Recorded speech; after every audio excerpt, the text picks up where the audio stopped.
Boa noite, irmãos. Vamos nos acalmando, né? Podemos receber a palavra do Senhor.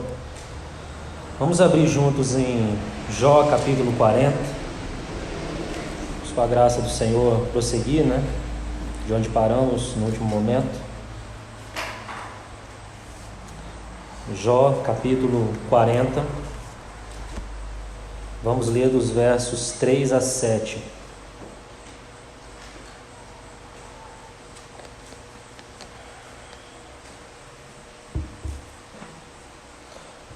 Jó 40, de 3 a 7, diz assim: Então Jó respondeu ao Senhor e disse: Sou indigno, que te responderia eu? Ponho a mão na minha boca. Uma vez falei e não replicarei.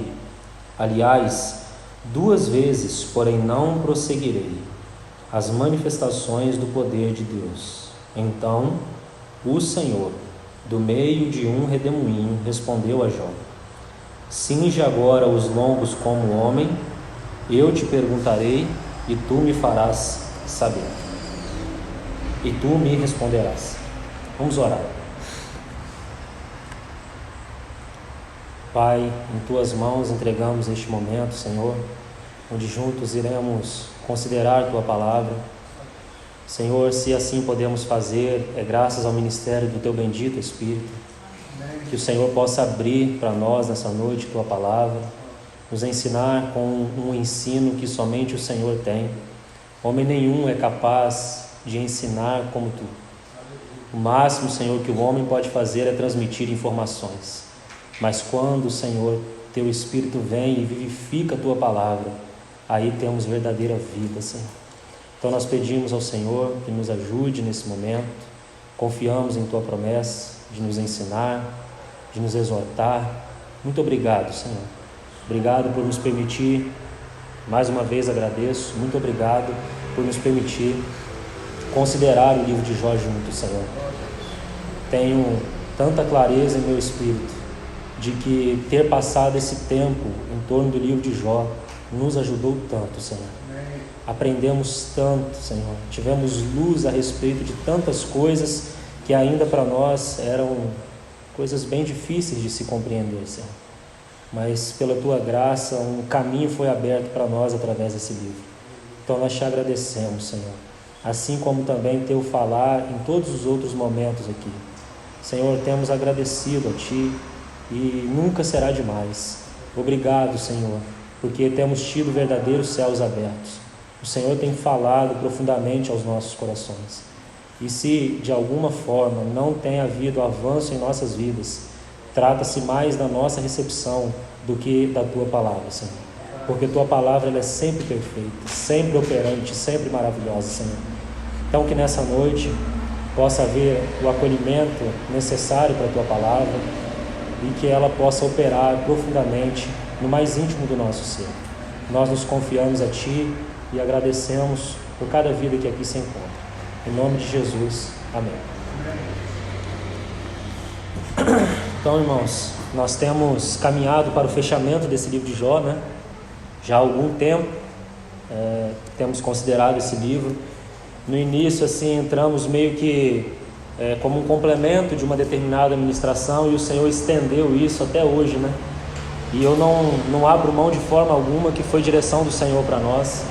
E o Senhor nos falou profundamente, nos ensinou, abriu assim o nosso entendimento a respeito de muitos assuntos, que o livro de Jó ele tem as suas particularidades.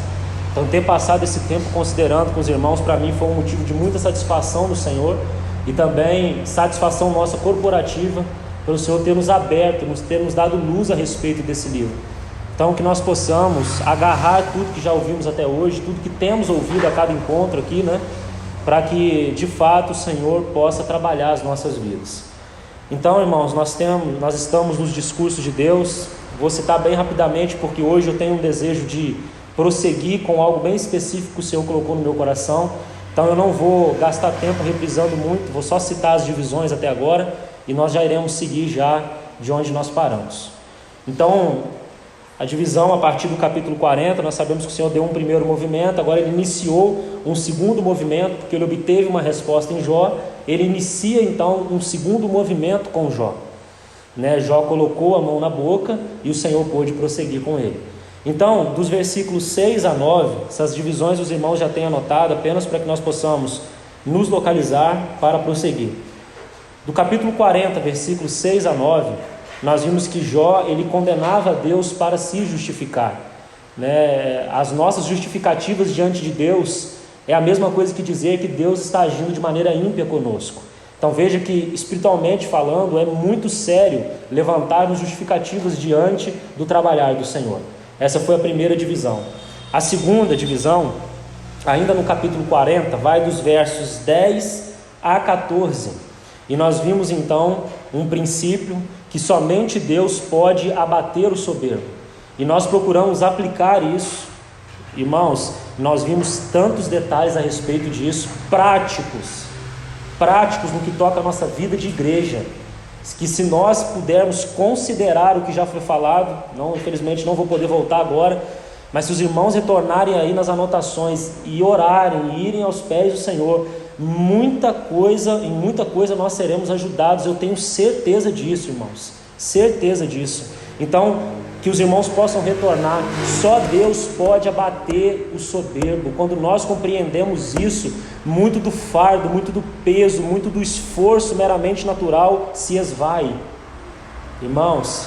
E aqui é tão tremendo que nós, compreendendo assim isso, nós não vamos ser negligentes com o outro, pelo contrário. Então que o Senhor nos ajude a compreender isso. A terceira divisão que nós vimos vai do capítulo 40, verso 15 até o versículo 24. E aí então o Senhor, ele introduz um animal aí, que é o hipopótamo ou o rinoceronte, que no original é o behemoth. Já disse para os irmãos que não nos interessa muito que animal específico é, o que nos importa é o que a palavra diz a respeito dele. Mas meio que há um consenso que é um rinoceronte, esse animal descrito aqui. Então, irmãos, através do hipopótamo, do rinoceronte, nós vimos que Jó, ele era um autossuficiente. E o Senhor, então, por meio desses versículos, vai dar um golpe na autossuficiência de Jó. Então, também já consideramos essa passagem, lembra que nós procuramos até ler em outra versão, para procurar colher alguns princípios, e nós vimos então que ele era um autossuficiente. Lembre-se, a autossuficiência aqui está em um filho chamado Jó, um servo, que já havia caminhado um bom tempo com o Senhor, não era um bebê espiritual, mas a autossuficiência estava ali disfarçada. Isso também é importante, porque nós tocamos na soberba, mas aqui também há a expressão da autossuficiência. Nós podemos viver vidas com o Senhor, caminhar com o Senhor por um bom tempo e sermos pessoas autossuficientes. Então que o Senhor nos ajude, justamente por isso, porque ele se agarra naquilo que ele é, naquilo que ele faz, principalmente no que ele faz, o que ele é diante dos homens. Nós já tocamos em tudo isso, nós construímos melhor quando nós passamos nessa divisão. A quarta divisão, então, que é onde nós estamos localizados aí, e nós paramos no último momento, vai do capítulo 41, versos 1 a 34, todo o capítulo 41. Então o Senhor, ele introduz aí um novo animal, e esse animal é o crocodilo, que no original, lá é um leviatã, e aqui lá é um behemoth, e aqui é um leviatã, que é um crocodilo.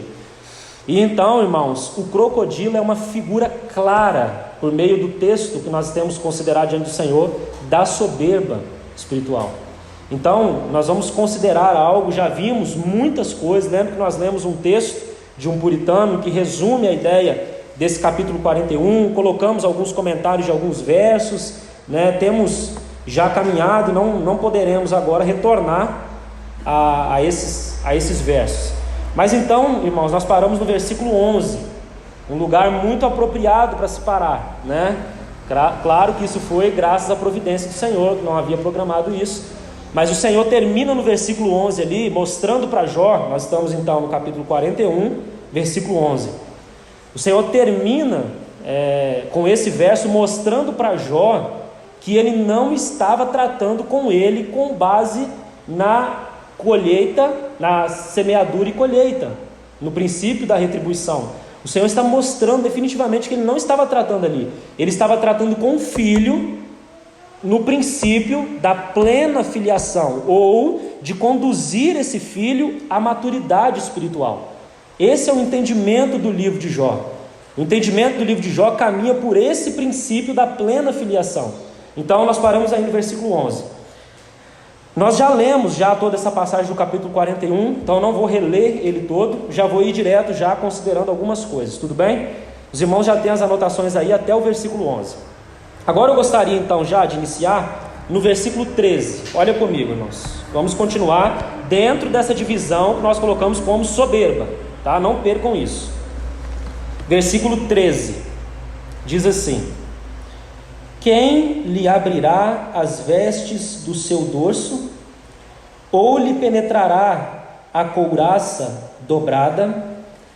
Então aqui, irmãos, eu gostaria de ressaltar essa couraça dobrada, que está no versículo 13. Versículo 13, couraça dobrada. O Senhor então, repito, Ele está usando a figura de um crocodilo, usando a constituição do crocodilo e aplicando isso a Jó, certo?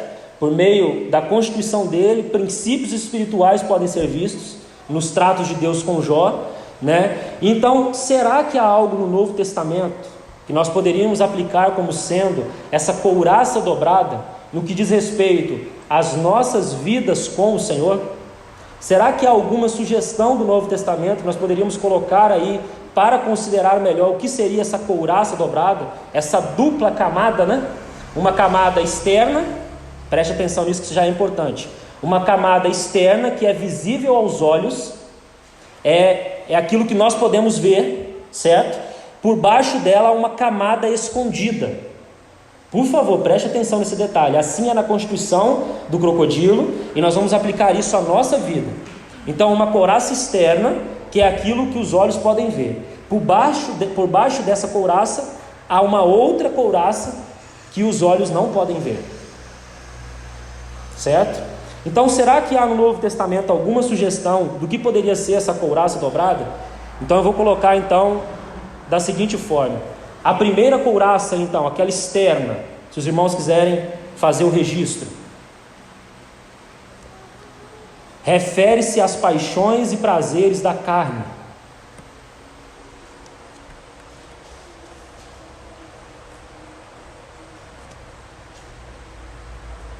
Refere-se às paixões e prazeres da carne. Então veja, é algo mais escancarado, certo? Não perca isso, porque o foco meu principal está na segunda camada.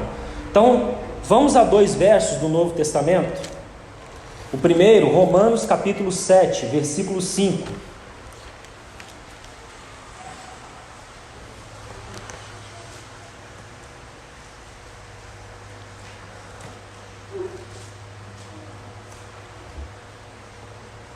Vamos procurar ser bem objetivos, tá?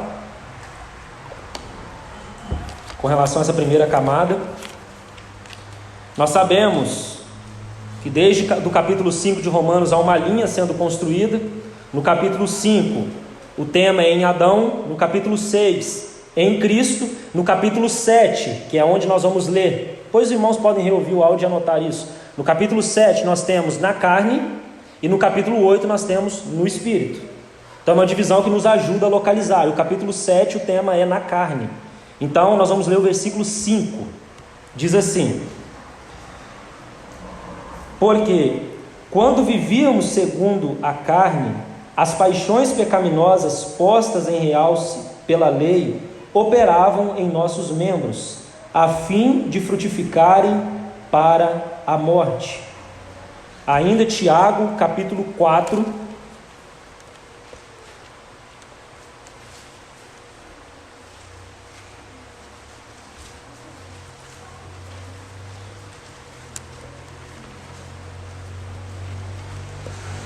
versículo 1. Tiago, capítulo 4, versículo 1. De onde procedem guerras e contendas que há entre vós? De onde, senão dos prazeres, está vendo aí? prazeres que militam na vossa carne. Interessante, né? Porque eu pensei que Strong daria uma explicação mais assim elaborada do que significa prazeres, né? E a definição de Strong para essa palavra prazeres, que está aí no versículo 1 do capítulo 4 de Tiago, é desejos pelo prazer. Esse é o sentido da palavra, desejos pelo prazer. Então, essa carcaça visível, mais escancarada, é o que nos tornamos quando nós caímos. Deus cria o homem cai, né? Mas ele cai, e essa é então o que nós chamamos de carne. E isso então é o que nós podemos chamar dessa couraça mais explícita, mais escancarada, os desejos da nossa carne, as paixões da nossa carne, né? Então, são as paixões pecaminosas que frutificam escancaradamente. Na linguagem de Romanos, são os frutos para a morte, os frutos da carne, os frutos da satisfação da nossa carne, as paixões e os prazeres da nossa carne. Mas agora eu queria sugerir a segunda camada, que é a que mais me interessa nesse momento, que é a couraça que é disfarçada, não é visível aos olhos, não é tão escancarada como esses desejos pelo prazer, né, da carne. E essa segunda couraça nós vamos chamar de a vida independente da alma.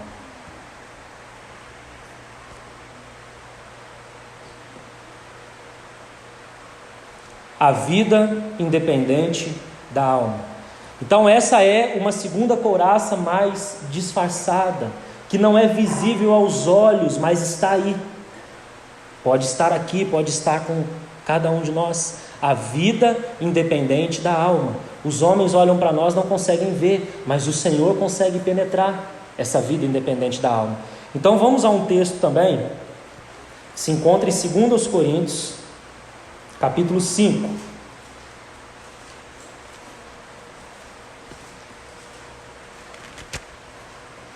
Então a primeira couraça, as paixões e os desejos da carne, aquilo que é escancarado, e agora a vida independente da alma, aquilo que é mais disfarçado, né?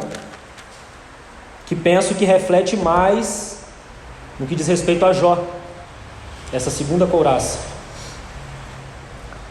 2 Coríntios capítulo 5, versos 14 a 17.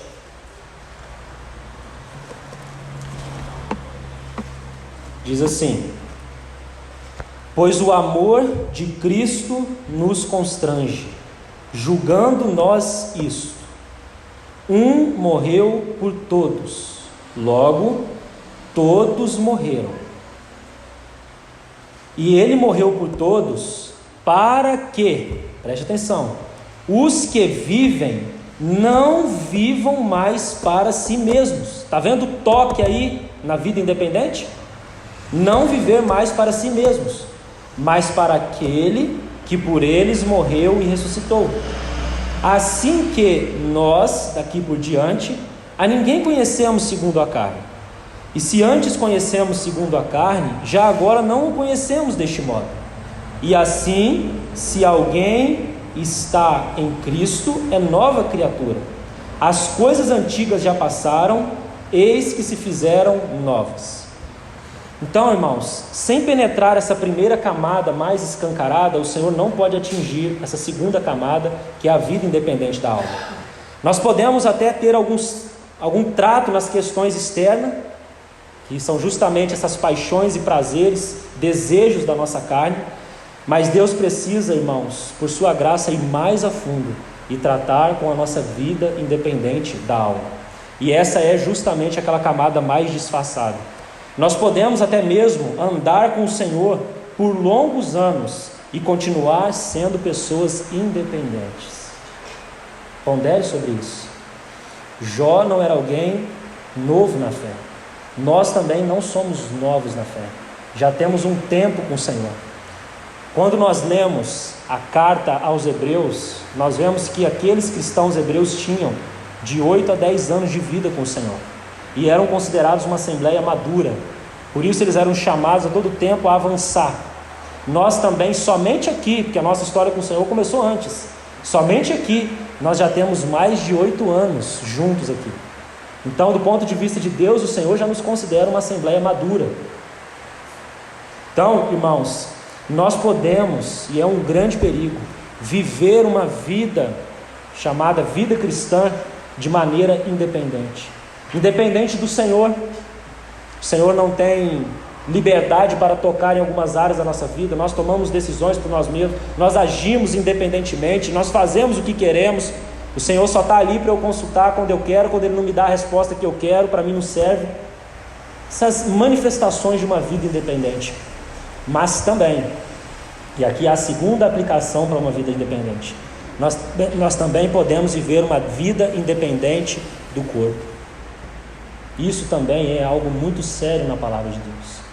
Porque se somos corpo, nós somos um só. Nós estamos unidos. Não deve haver independência no corpo. Então, nós podemos aplicar essa vida independente em duas relações. A primeira, nossa vida com o Senhor. Será que temos colocado diante do Senhor tudo o que somos e temos? Será que temos colocado o controle que nós achamos que é nosso, o controle da nossa vida nas mãos do Senhor? E temos permitido que Ele direcione tudo? Ou será que ainda há muito do nosso eu, porque essa é uma manifestação do eu, nós estamos tratando disso.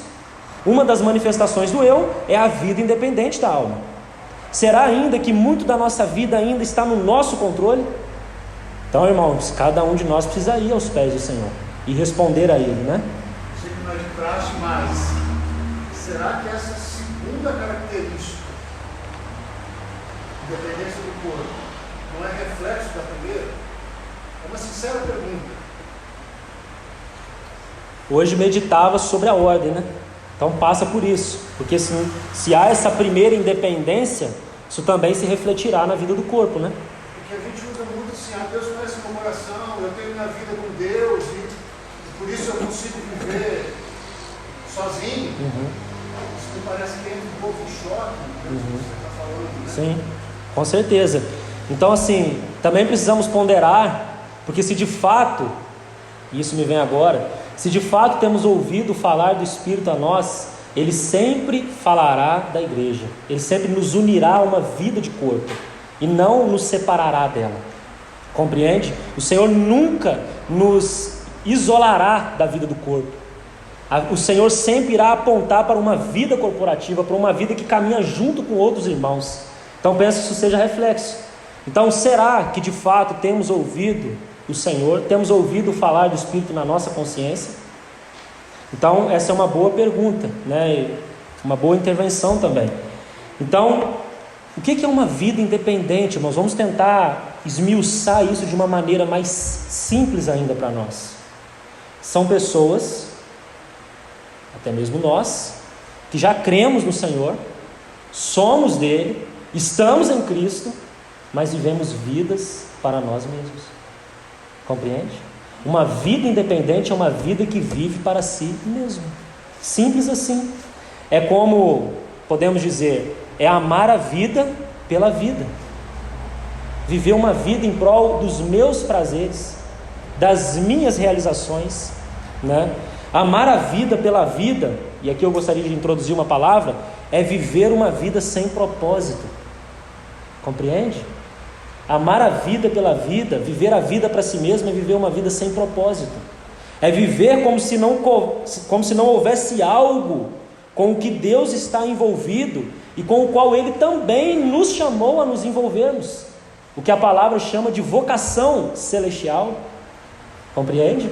Viver a vida para si mesmo é viver uma vida como se não houvesse um propósito que deveria reger as nossas vidas. Amar a vida pela vida, irmãos, é viver por coisas pequenas que fazem parte da nossa vida aqui, mas que acabam se tornando então o objetivo delas. Por exemplo, vou citar algumas coisas que ninguém se ofenda, isso vem ao meu coração e também é para o meu confronto pessoal. Às vezes nós vivemos por uma boa carreira, um bom salário, para reconhecimento, vivemos vidas até para famílias, para posições, para status. Tudo isso aí tem sido uma voz cada vez mais forte que vem do mundo e pressiona as nossas vidas, para que nós andemos nesse curso e criemos até mesmo os nossos filhos nesse curso, e às vezes nem percebemos que estamos fazendo isso, porque é algo tão normal, todos estão indo por ali. Compreende? A sutileza. Então, irmãos, penso que é o momento de nós, principalmente pela hora que nós estamos vivendo, reconsiderar as nossas vidas diante do Senhor. Pedir a Ele que corrija o curso, corrija a direção, corrija a velocidade com que temos feito muitas tarefas e levado as nossas vidas. Às vezes nem temos visto o dia passar, né? Amanhece, anoitece outro dia, amanhece. Não estou trazendo frustração, estou colocando para os irmãos considerarem que nós vamos sofrer cada vez mais uma pressão por isso. E nisso nós vamos perdendo o propósito, vamos perdendo de vista o propósito que Deus estabeleceu em Cristo. Não é nós que criamos um propósito, o propósito já está estabelecido desde toda a eternidade. E nossas vidas, como o irmão Eliezer bem colocou já, as nossas vidas são para o propósito. Deus criou todas as coisas para o propósito. A resposta de todas as coisas é o propósito que Deus estabeleceu em Cristo Jesus. Compreende? E se nós estamos desconectados desse propósito, não estamos cooperando com isso, se nosso trabalho, nossas famílias, tudo não está de alguma forma sendo trazidos ao alinhamento desse propósito, então nós estamos vivendo a vida pela vida. Compreende? Então, irmãos, nós precisamos ter os nossos olhos abertos para o Senhor, para compreender. Agora, por outro lado, nós falamos do propósito e de certa forma confrontamos nossas vidas. Mas agora eu queria dizer, nós precisamos ter os nossos olhos abertos para compreender o imenso privilégio que é ser chamado para cooperar com esse propósito. Porque às vezes a gente recebe esses confrontos e começa: nossa, às vezes a minha vida está assim mesmo, né? Não estou vendo Não, irmãos, não é isso o intuito de maneira nenhuma.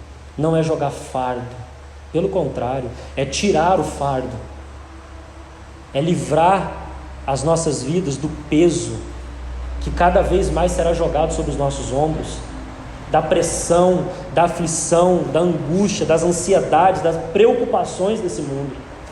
Esse é o intuito. E Deus está envolvido com algo, irmãos. Se nós pela fé pudermos tocar isso, nossas vidas vão mudar. Deus está envolvido com algo, e esse algo o Senhor está envolvido em aumentar a medida de Cristo neste universo. Ele está envolvido que todas as coisas sejam para o Filho, e Ele tem nos chamado, porque é pela igreja que Ele fará isso. O reino é tão lindo, irmãos, nós falamos do reino milenar, porque ele é uma antecipação dessa cena de glória que o Senhor preparou, que se dará por meio dos vencedores naquele tempo. Mas, irmãos, o milênio também não pode ser desconectado do propósito. Entende? Então também pensemos em tudo isso, irmãos, e consideremos as nossas vidas diante disso. Tenhamos cuidado com a independência. Prestemos atenção naquilo que o Senhor tem falado por meio do corpo. Quando você vai em Apocalipse capítulo 1, os irmãos lembram daquela cena. João está preocupado com as igrejas, nós já ressaltamos, o Senhor aparece por trás, chama a atenção de João, mas lá diz assim que quando João vira e ele olha no meio dos candeeiros, ele vê um lá. A voz do Senhor está na igreja. Prestemos atenção no falar que o Senhor tem feito conosco aqui. Prestemos atenção no falar que o Senhor tem feito com as assembleias, que também tem tido um despertar em outras localidades, porque também há o aspecto universal da igreja, certo? Não sejamos exclusivistas, irmãos. Não ache que nós possuímos tudo e que são só nós. Não, Deus tem preservado o seu remanescente fiel. Há muitas outras localidades que o Senhor também tem feito algo. E se nós conseguirmos com discernimento perceber, nós vamos ver que o que o Senhor está fazendo conosco aqui, Ele está fazendo em outras localidades, às vezes de outras maneiras, mas que no fim se encaixa, porque o movimento do Senhor é um só. O Senhor está ocupado com o propósito que Ele estabeleceu em Cristo Jesus. Então, irmãos, penso que isso toca muito a vida independente da alma. Mas, irmãos, a boa notícia para nós é que a nossa mente, as nossas vontades, as nossas emoções, isso que constitui a nossa alma, né? Elas podem, pelo Espírito, serem subjugadas pela vontade do Senhor. Nós podemos aprender a colocar nossa alma sob a direção do Senhor. Nós podemos viver de maneira dependente do Senhor e da igreja. E preste atenção com o que eu vou dizer agora, irmãos. Quando nós vivemos vidas assim, dependentes do Senhor e dependentes dos irmãos, nós vamos perceber que essa é a verdadeira liberdade. Porque a vida independente da alma é uma vida escravizada, é uma vida para si. Agora, quando nós aprendemos a viver para o Senhor, e nós aprendemos que nós estamos ligados uns aos outros, essa é a verdadeira liberdade que nós temos. Louvado seja o Senhor. Vamos voltar a Jó, então.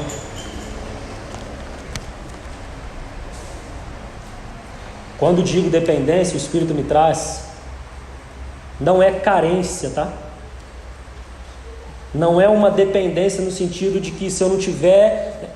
Não, irmãos. É uma relação adequada com o Senhor, em primeiro lugar, que essa ordem não pode ser invertida. Então, uma relação adequada uns com os outros. Se a nossa relação com o Senhor não estiver ajustada, a nossa relação uns com os outros não serão relações harmoniosas, não serão relações de vida. Então, nunca inverta a ordem. Primeiro uma relação adequada com o Senhor, depois uma relação adequada uns com os outros, que é consequência da primeira. Se o Senhor tem trabalhado nossas vidas no oculto, Ele há de nos ensinar o valor da vida da igreja. Então também penso que seja importante dizer isso. Agora vamos ao capítulo 41 ainda de Jó, versículo 15. Quero dizer algo de antemão aqui, já, e peço permissão aos irmãos e paciência. Eu tenho algo que entendo do Senhor que é necessário que eu termine essa linha hoje. Então já peço permissão se precisar de me estender uns 10, 15 minutos a mais, que os irmãos tenham paciência comigo e que também tragam a mente cativa, tá? Porque é algo que eu creio ser fundamental para esse período que estamos vivendo, e que se de alguma maneira eu quebrar também aqui, pelo menos tenho entendido isso, vai atrapalhar a fluidez do falar do Espírito para nós, tudo bem? Então versículo 15, Jó 41, 15. As fileiras de suas escamas são o seu orgulho, cada uma bem encostada, como por um selo que asas justas. Então, irmãos, novamente o Senhor está falando da constituição do crocodilo, e Ele está falando daquelas escamas exteriores, né, que eram para ele um motivo de orgulho, aquilo que se pode ver, né? E esse, agora aplicando a Jó, é o motivo de todo o trabalho de Deus na vida de Jó. As escamas, irmãos, para aqueles que estão anotando, as escamas, elas apontam para aquilo que é exterior e que fica visível aos olhos dos outros, né? Quando você olha para o crocodilo, você consegue ver aquelas escamas, aquilo que é aparente, né? E é o seu motivo de orgulho, né? O faz pomposo. Mas no que diz respeito a Jó, também é verdadeiro. Aquilo que Jó era diante dos homens e também diante de Deus, porque o Senhor dá testemunho dele. Percebe que a maturidade está acompanhando ali? O problema não é que haja maturidade, o problema é quando a soberba, o eu, entra no meio desse processo, né? Então, quando isso acontece, esse externo, aquilo que ele é diante dos homens e também diante de Deus, se torna o seu orgulho. Esse é o perigo da maturidade espiritual, e que vai caminhar junto sempre, irmãos. Não importa quanto tempo tenhamos de vida com o Senhor, isso é verdadeiro. E Jó, ele passou a se vislumbrar com aquilo que ele era, sendo que, irmãos, ele só era aquilo graças ao Senhor mesmo. O Senhor um dia há de nos ensinar, dando golpes de amor em nós. Ele há de nos ensinar que tudo que somos e tudo que temos, só somos e temos graças a Ele mesmo. E Jó, irmãos, de alguma maneira, subiu ao coração dele essa posição que ele era diante dos homens. Então perceba o externo, perceba as obras, perceba as realizações, isso que acompanha o externo, que o Senhor nos livre de se tornarem o nosso objeto de orgulho diante do Senhor e também diante uns dos outros, porque essa relação também é muito verdadeira. Por conta de quem somos, às vezes no externo as pessoas nos veem, e temos uma posição, um nível de estatura com o Senhor mesmo, mas então nós nos achamos superiores. Aquilo que somos se torna um motivo de orgulhos e até mesmo se expressa em desprezo aos demais. Nós olhamos os outros de cima para baixo, nós somos superiores. Olha como eu sou, Irmãos, sempre que você ouvir essa voz, é a voz da soberba, não é a voz do Espírito. Então está aí já um discernimento. Olha, você está ficando joia, hein? Está amadurecendo. Olha como você já mudou isso, já mudou aquilo outro. Olha, você está crescendo. Já estou vendo que você está melhor do que o outro irmão, hein? Irmãos, isso sempre é a voz da soberba, nunca a voz do Espírito. Então que o Senhor possa nos ajudar também. E aqui vou para o meu ponto final, então, onde vou acabar me estendendo um pouquinho mais. Versículos 16 e 17. Diz assim: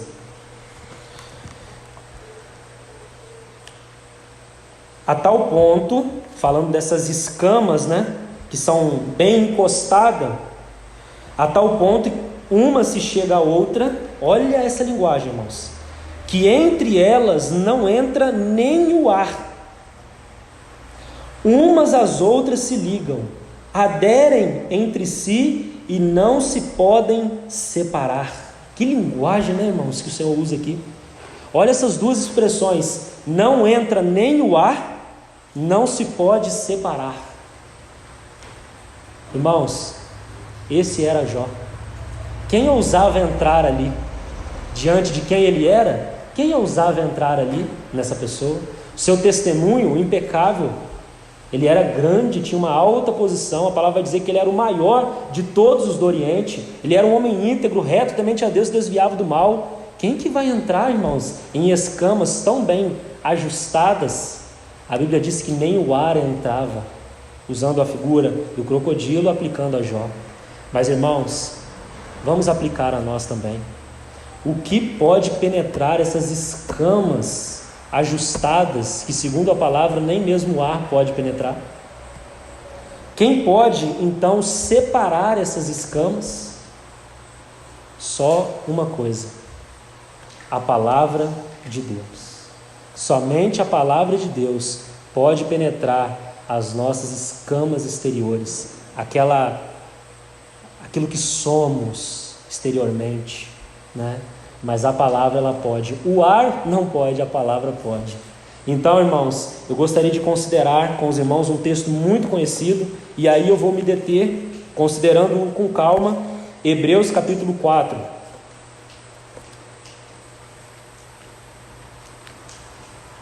Hebreus capítulo 4, versos 12 a 14.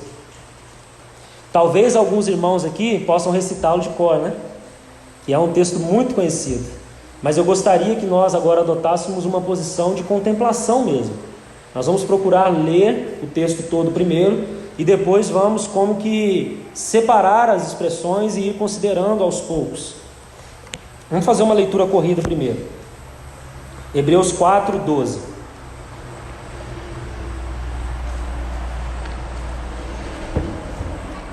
Porque a palavra de Deus é viva e eficaz, e mais cortante do que qualquer espada de 2 gumes,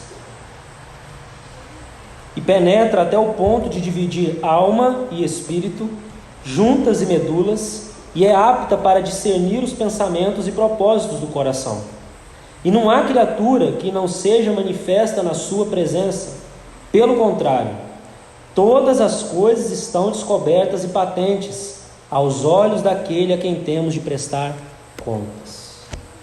Então aqui eu gostaria de colocar algo, antes de iniciarmos a exposição do texto, que é o seguinte: para que nós possamos ser um pouco mais diligentes no que diz respeito à exposição desses versos, eu não vou parar para ditar para os irmãos, tá? E aqui eu gostaria de deixar um encorajamento, e por favor, recebam com muito amor, ouçam o áudio novamente depois, porque nós vamos separar as expressões aqui e vamos procurar compreender o que estamos lendo à luz do livro de Jó.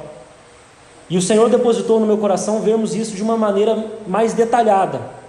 Então, para que nós possamos ser mais diligentes e até mesmo que não nos estendamos demais, eu não irei ditar. Se há algum irmão mais habilidoso na escrita, que toma nota rápido, então possa assim fazer já. Mas também coragem de ver novamente depois, tudo bem?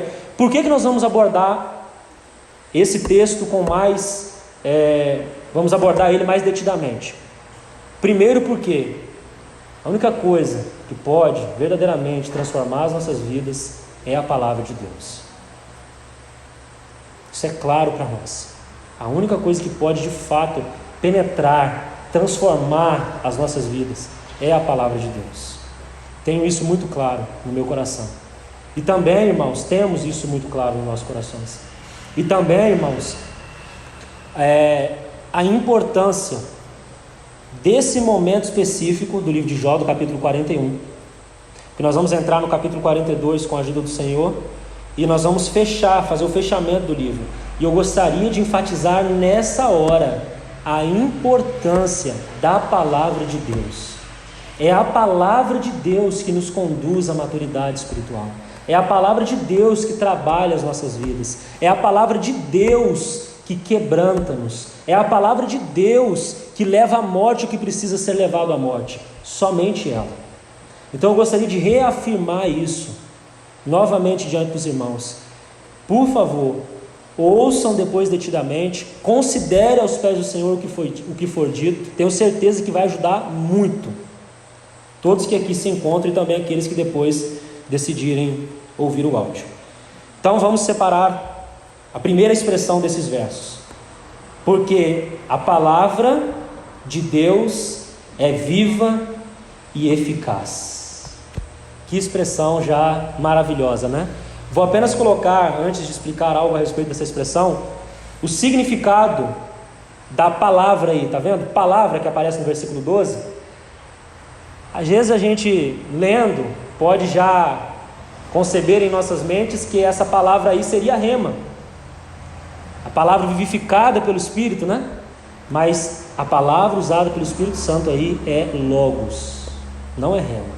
É a palavra escrita, é a inspiração da palavra de Deus que foi nos deixada. Então já uma primeira nota importante. E segundo, essa palavra que aparece aí, eficaz, está vendo? Ela é viva e eficaz. Um outro sentido dela, depois nós vamos fazer a aplicação disso, é que ela é ativa. Então, palavra aí é logos e eficaz é ativa. Irmãos, essa é uma primeira declaração, então, concisa da natureza da palavra de Deus. Ela é viva e ela é eficaz. Irmãos, a palavra de Deus, ela é isso por si própria. Isso é importante nós colocarmos. Por si própria, a natureza da palavra de Deus é que ela é viva e ela é eficaz. Então, pode se perguntar, né? Uma dúvida pode surgir. Então, por que muitas vezes nós não vemos avanço, não vemos transformação nas nossas vidas, não há um progresso nas nossas vidas? Irmãos, não é por conta da palavra, é por conta da recepção da palavra de Deus. Não é o que a palavra é em si mesmo, é o que nós temos feito com aquilo que temos recebido do Senhor. Esse é o motivo de alguns amadurecerem e outros não amadurecerem. E percebe que aqui nós não estamos falando de algo que está disponível só para alguns. É agarrar a palavra com fé, aquela palavra que temos ouvido, aquela que temos recebido também em nossas vidas individuais com o Senhor, a sós com o Senhor. Temos agarrado essa palavra, o que temos feito com ela? Então ela por si mesma, ela é viva e eficaz, mas no que concerne a nós, deve haver o acolhimento da palavra. Deve haver o agarrar a palavra com fé. Agora eu gostaria de recorrer, e farei isso durante toda a exposição desse texto, a dois irmãos, e eu recolhi algumas coisas que esses irmãos falaram a respeito de cada expressão, e nós receberemos muita ajuda. J.B. Phillips, Ele escreveu uma obra chamada Cartas para Hoje, onde ele faz uma tradução. Eu já trouxe algumas coisas dele, inclusive esse texto, se não me engano, trouxe há um tempo atrás. Ele escreveu uma obra chamada Cartas para Hoje, onde ele traduz o Novo Testamento com uma linguagem, sem perder o sentido no original, com uma linguagem mais acessível, mais clara. E é tremendo o que esse irmão fez. E ele coloca essa expressão então, que na nossa Bíblia está, porque a palavra de Deus é viva e eficaz. Ele coloca assim: pois a palavra que Deus profere é viva e ativa. Então, Andrew Murrow, que escreveu uma obra assim tremenda, que graças a Deus agora está traduzido para o português, que é o Santo dos Santos, onde ele faz um comentário de toda a carta aos Hebreus. Estou dizendo isso porque, caso haja alguém que deseje, fica aqui o registro. Mas o que interessa é o que esse irmão falou a respeito dessa expressão, tá? E olha o que ele vai dizer. Por favor, agora eu gostaria que vocês redobrassem a atenção nas colocações. Às vezes, pode parecer-nos que a palavra de Deus é tão pouco eficaz. Ela é como uma semente. Tudo depende do tratamento que recebe. E aí eu me lembrei, da parábola do semeador, E aí depois, numa outra frase, ele vai colocar assim: quando, com fé na vida e poder que há na palavra de Deus, o coração rende-se à ação da palavra em humilde submissão e desejo sincero, ela mesma provará que é vida e poder. Irmãos, que colocação!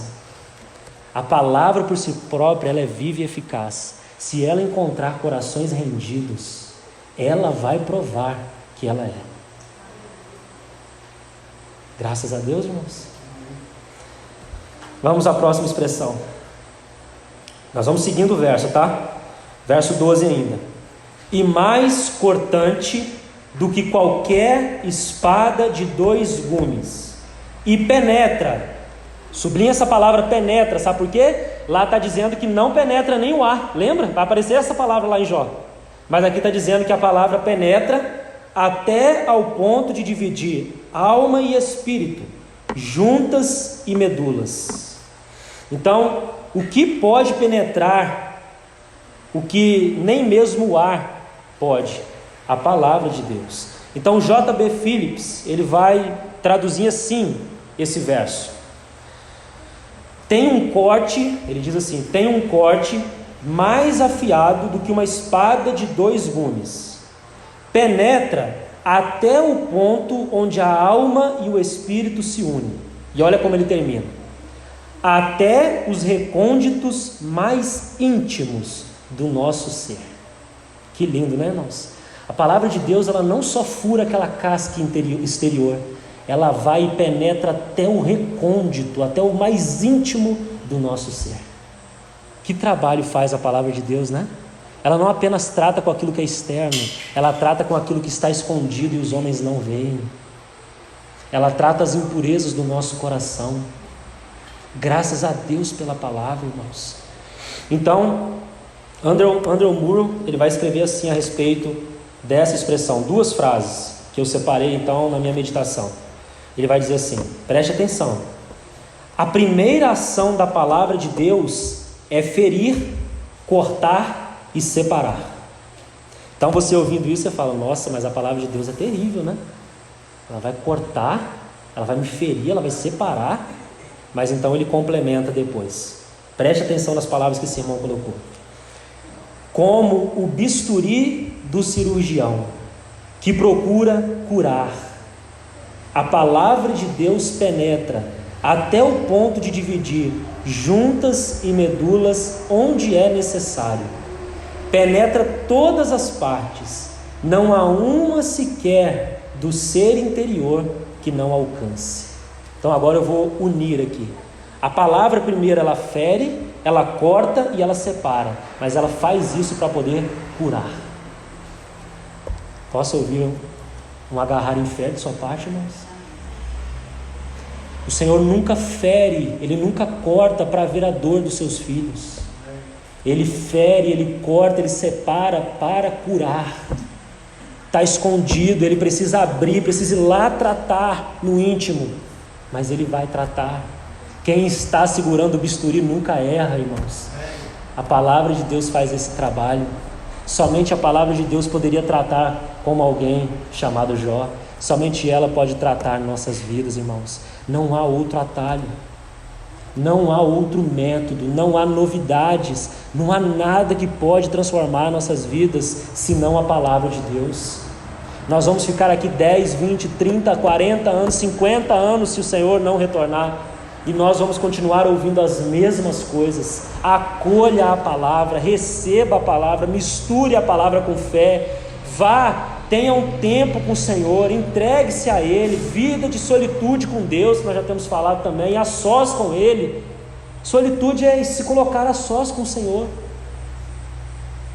Agora, irmãos, tendo ouvido essas coisas, o que nós fizemos? Compreende onde está? Na palavra de Deus, a responsabilidade do homem nunca é separado da graça. Soberania, graça e responsabilidade, isso nunca é separado. Então, se nós ouvimos algo aqui, nessa noite, temos ouvido algo, por exemplo, o que nós vamos fazer com isso? Eu disse, por exemplo, para os irmãos revisitarem o áudio. O que nós vamos fazer com isso? Compreende, irmãos? O que nós temos feito todo domingo, toda quarta-feira, temos aqui nos reunido, temos ouvido a palavra. O que nós temos feito com o que temos recebido do Senhor? E o Senhor, a única coisa que Ele tem pedido é que nós acolhamos a sua palavra. Só isso, irmãos, porque a palavra por si só, ela é obra, ela faz, ela realiza, ela trabalha. Então vamos para a próxima expressão ainda no versículo 12. E é apta para discernir os pensamentos e propósitos do coração. Strong aí, ele vai trazer a tradução para discernir como julgar. Talvez seja uma palavra que também ajude na compreensão do texto. Então, ao invés de discernir, poderia ser colocado julgar. E aí então, J.B. Phillips, ele vai colocar assim: examina os próprios pensamentos e motivações do coração de um homem. Irmãos, nós já temos visto isso na vida de Jó. A palavra de Deus, ela vai fundo. Ela, sobretudo, ela vê a realidade interior antes da realidade exterior. A medida de Deus, ela é feita sempre de dentro para fora. O Senhor, Ele busca primeiro a realidade, ou vida, ou caráter de Cristo. São palavras intercambiáveis. Primeira coisa que o Senhor busca é a realidade. Como consequência, nós temos o exterior, que também não é desprezado na palavra de Deus. Mas a medida de Deus é sempre o quanto de Cristo está sendo formado em nós. Compreende? Por isso que a palavra, ela vai julgar diferentemente do que os homens veem, porque às vezes o julgamento dos homens, às vezes não, o julgamento dos homens são falhos, mas a palavra de Deus, ela vai mais a fundo, e ela vai então julgar os pensamentos e as motivações do coração. Preste atenção nessa palavra motivações, ela vem antes da ação. O Senhor vai medir a partir daí. Compreende, irmãos? Se nós meditarmos nisso, muito peso pode ser tirado também das nossas costas. O Senhor sempre vai medir de dentro para fora, sempre vai procurar a realidade, sem negar o externo, sem negar a vida que deve ser, claro, vista também. Nós não estamos negando isso, nós estamos apenas confrontando um mero externalismo, sem vida real, sem caráter de Cristo formado.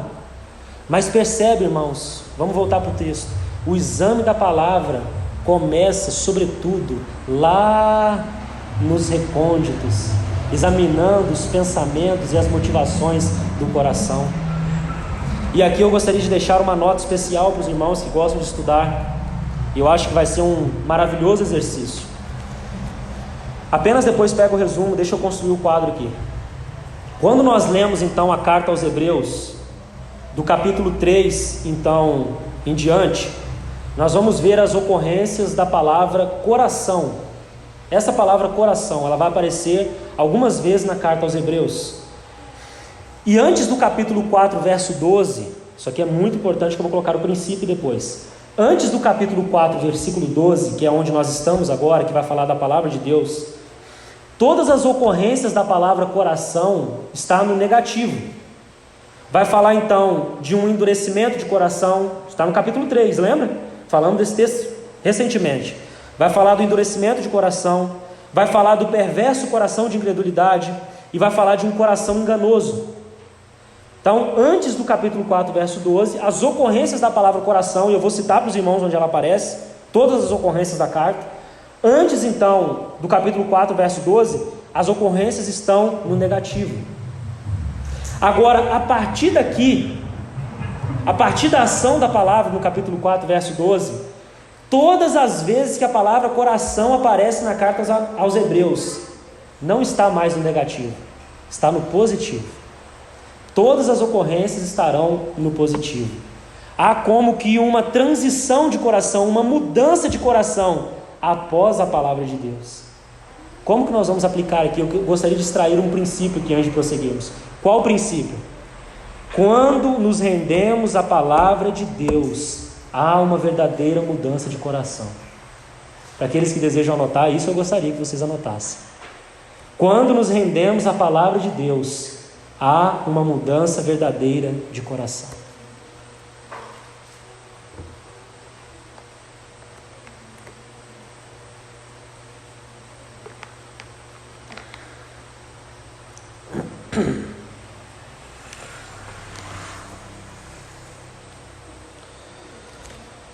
Então eu vou citar as ocorrências da palavra.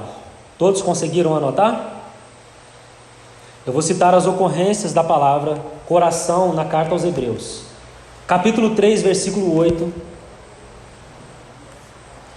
Capítulo 3, versículo 10. Capítulo 3, versículo 12. Capítulo 3, versículo 15. Capítulo 4, versículo 7. Capítulo 4, versículo 12.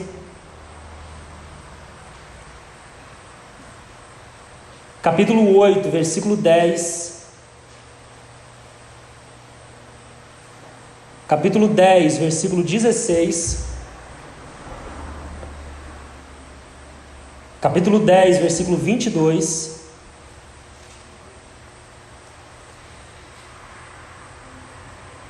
E capítulo 13, versículo 9. Agora eu vou voltar novamente. Eu já vi que teve alguns que não conseguiram anotar. E vou citar novamente os textos. Capítulo 3, versículo 8.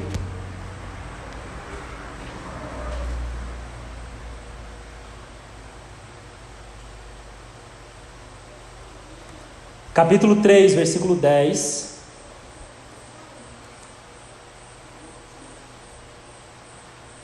Capítulo 3, versículo 12. Capítulo 3, versículo 15. Capítulo 4, versículo 7. Capítulo 4, versículo 12. Capítulo 8, versículo 10.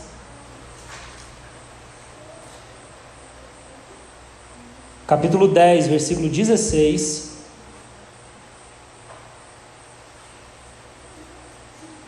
Capítulo 10, versículo 22. E capítulo 13, versículo 9. Então, depois façam um exame desses versos, irmãos, vão ver que esse princípio que eu acabei de colocar aqui é tão verdadeiro. Quando nós nos rendemos à palavra de Deus, há uma mudança verdadeira de coração. Por isso nós temos: filho meu, dá-me o teu coração. Compreende, irmãos? Não há outro caminho para a verdadeira transformação. É a palavra de Deus atuando nas nossas vidas. Não há outro atalho, irmãos. Não espere outra coisa. Não espere novidade. É a palavra de Deus e sempre será.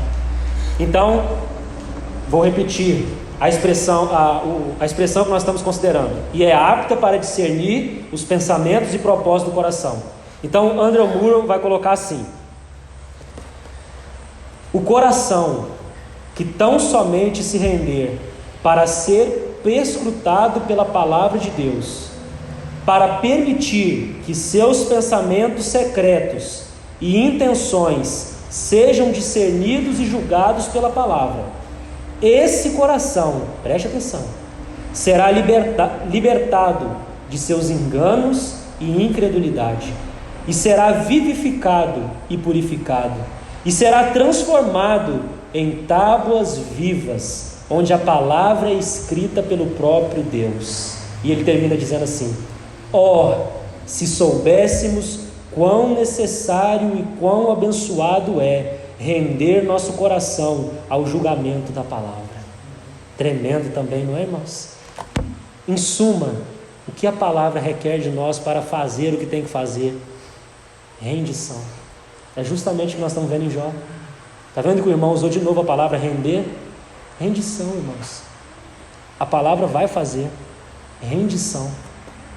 Próxima expressão: e não há criatura que não seja manifesta na sua presença. E não há criatura que não seja manifesta na sua presença. Isso está no versículo 13. Essa palavra aí, manifesta, acho muito importante ela também. Strong, ela vai trazer o sentido dela para nós. E o sentido dela é manifestar o que está escondido. Tremendo, né, esse sentido? Porque há tanta coisa escondida no nosso interior que nem nós mesmos conhecemos, porque nós não nos conhecemos perfeitamente, só o Senhor nos conhece perfeitamente. Quanto mais nós conhecemos o outro, né, que muitas vezes achamos que conhecemos também. Compreende? Então, a palavra, ela vai manifestar, por sua ação, ela vai manifestar isso que está escondido. Irmãos, isso é tremendo, né? Essa é a purificação da palavra de Deus. Aproximar o cadinho que nós vimos em Jó é o Senhor aproximar a sua palavra e então revelar as impurezas do nosso interior. E então J.B. Phillips, ele vai colocar assim, essa mesma expressão: nenhuma criatura pode se disfarçar à vista de Deus. Que palavra que esse irmão usou, né? Irmãos, quantos disfarces nós ainda usamos? Às vezes nos disfarçamos diante de Deus, né? Olha como nós somos, irmãos. Às vezes nossas orações, nosso momento com o Senhor, nós ainda usamos disfarces diante do Senhor, como se Ele não vesse tudo claramente revelado, que Ele assim o vê. Então isso é um estímulo para nós ser o que somos e sermos tratados na luz do Senhor. Percebe? Pode se abrir diante do Senhor e peça para Ele lançar luz, irmãos, porque Ele já te vê como você é. Diante dele não tem disfarce. E quantas vezes também usamos disfarces em nossos relacionamentos? Disfarces. Somos uma coisa em um determinado lugar, outra coisa em outro. Irmãos, a cruz precisa atuar aí. A cruz precisa atuar aí. Sem disfarces. A palavra de Deus é aquela que é capaz de tirar os disfarces da nossa vida. Então, penso que com relação a essa expressão não precisa nem de nenhum outro comentário. Então nós vamos caminhar agora para a última expressão e aqui nós vamos finalizar. Verso 13: pelo contrário, todas as coisas, só um minuto, irmãos. Não, isso mesmo, são as notas que eu ressaltei. Todas as coisas estão descobertas e patentes aos olhos daquele a quem temos de prestar contas. Então, J.B. Phillips, ele vai traduzir esse verso para nós da seguinte forma: tudo está despido diante dos olhos daquele com quem temos de tratar. Vou repetir: tudo está despido e exposto diante dos olhos daquele com quem temos de tratar. Não há disfarce, irmãos. Então, Andrew Moore, ele termina assim, e aqui eu vou terminar nessa noite, por isso eu gostaria que vocês redobrassem a atenção, e já agradeço, tá? Pelo tempo. Olha o que esse irmão vai dizer a respeito desse verso então. E aqui nós terminamos. Servirá como uma advertência para nós e, por outro lado, como um estímulo também. São palavras maravilhosas. E ele diz assim: entreguemo-nos alegremente para prestar contas para Ele. Se talvez tenhamos um sentimento secreto de que não está tudo correto conosco, de que não estamos nos esforçando diligentemente para entrar no descanso, tenhamos o cuidado de não recusar tais pensamentos. Esse é o primeiro movimento da semente viva da palavra de Deus dentro de nós. Ouça com atenção, irmãos. Não pense que esse pensamento vem de você mesmo ou de alguém que lhe traz a palavra de Deus. É o próprio Deus lhe despertando do sono. Vá até Ele. Esteja disposto a que a palavra lhe mostre o que está errado. Não tenha medo que a palavra lhe desvende seu pecado e miséria. O bisturi do médico fere com o propósito de curar. A luz mostra teu pecado e iniquidade. A luz que mostra teu pecado e iniquidade certamente te levará adiante. A palavra é viva e te dará vida. Louvado seja o nome do Senhor Jesus. Vamos orar. Pai, obrigado, Senhor, por esse momento precioso que tivemos essa noite. Obrigado por ouvir tais palavras, Senhor, de Tua parte. Obrigado, Senhor. Obrigado porque o Senhor sempre nos está fazendo convite. Acheguemo-nos. Venha, se aproxime. Senhor, o Senhor tem desejo de tratar nossos corações. Obrigado por Tua palavra, Senhor. Ela é viva, ela é eficaz, ela é penetrante. E ela faz o trabalho que precisa ser feito, Senhor.